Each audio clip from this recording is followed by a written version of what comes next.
Hi everyone, it's Tammy, owner of Worthyworthitpriceless, and today's podcast is titled, You Are the Prize.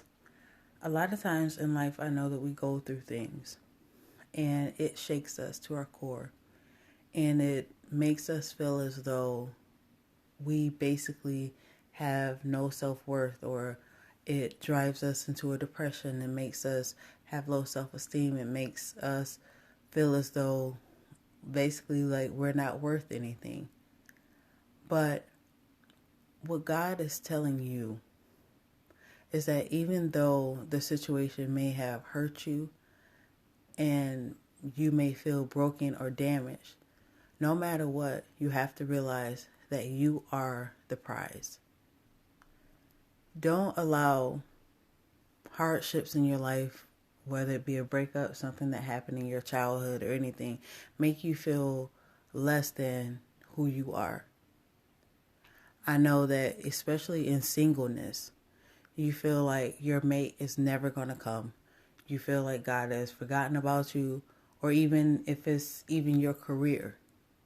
It seems like even on our jobs nowadays, our jobs don't even appreciate who we are or what we bring to the table. And if you have all those things happening at the same time, you will forget your own worth or your own purpose in life. God didn't put us on this earth to struggle. Although we will have struggles, He will deliver us from them all.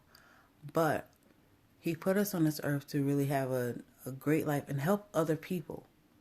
But along the way and along the path, I realized that there are a lot of people who struggle with knowing themselves or loving themselves, or even just having that ability to just believe in themselves, because we're always consumed about everything that we see around us. If you look at everything that you see around you, especially if you're not in the place that you want to be at or anything like that, how are you going to feel? You like, I'll never get out of this place. I feel like, I'm stuck and this is where God has me to be and I'm never going to get out of this.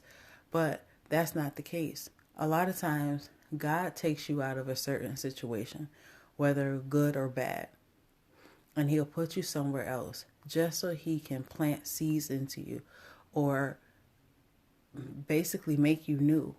Take off the residue of the past and everything like that and create a new person in you.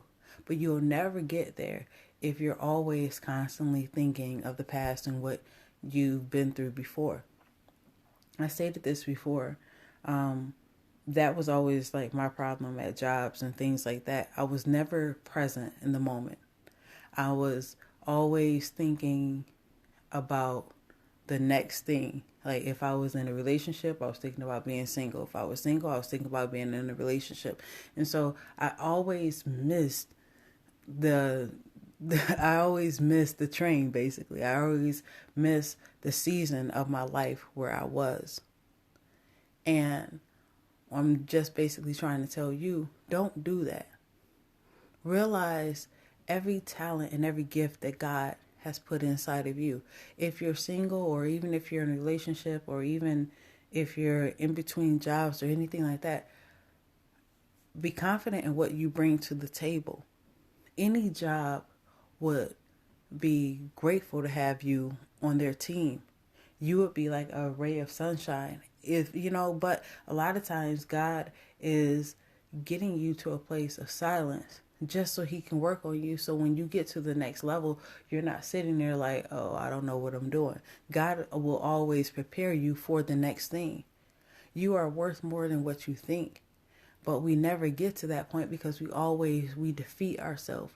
We feel like we can't make it.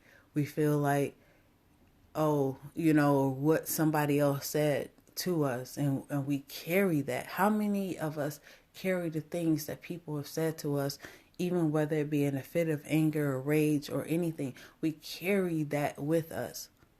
But what God is telling you is to let it go.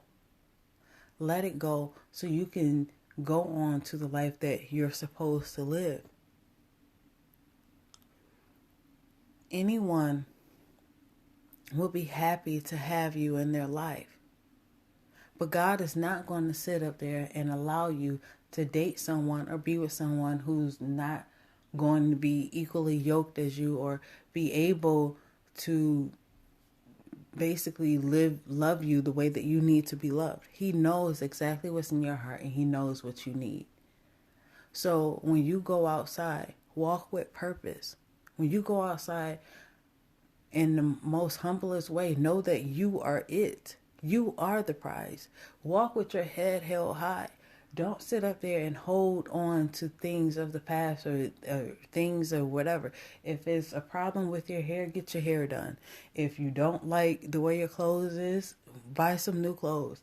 And if you can't buy any new clothes, there's always a Salvation Army. There's always things to, there's always ways to even spruce up even things in your closet. Some things, maybe switch up the clothes and you could have a brand new outfit just like that. But don't walk outside and feel defeated. Get out of that depression. Realize your self-worth. Realize that you're beautiful, you're handsome, you're going to make it. Or realize all the talents and gifts that God put into you, and don't allow anyone else to take your joy from you. And that's what a problem we have a lot, is we allow other people to take our joy. As soon as we wake up in the morning, some of us go on social media and it messes up our whole day. Or we'll sit up there and look at comments on sites or whatever, and or listen, or just basically recall what happened the day before or something like that, and we bring that into the new day. Well, God is telling you right now that it is a new day. It's not time to keep going on to the past or thinking about anything that happened in the past. Realize every day that you wake up, it's a new day. And you are the prize. You're going to make it. God did not put you on this earth for nothing. He don't waste breath on mess. He don't waste mess on trash or garbage. You're none of that to him. You mean something to God. And because you mean something to him, and that he loves you because he created you in his image, you are fearfully and wonderfully made. Like, you have to believe these things about yourself. And once you believe those things, you walk outside with your head held high. I don't care who left, who stayed, who didn't do whatever. You have to know that deep down into your soul. Do not allow the enemy, do not allow your mind, do not allow other people to trick you out of your destiny, trick you out of your future, trick you out of your goals. Go be all that God has created you to be, and just basically it. Go be all that God has created you to be. You have one life. We don't know what happens after this life. So while you're here, don't let fear stop you from living your dreams. Don't let people stop you, or circumstances. You can make it. I believe in you. So until next time, continue to live a worthy, worth it, and priceless life.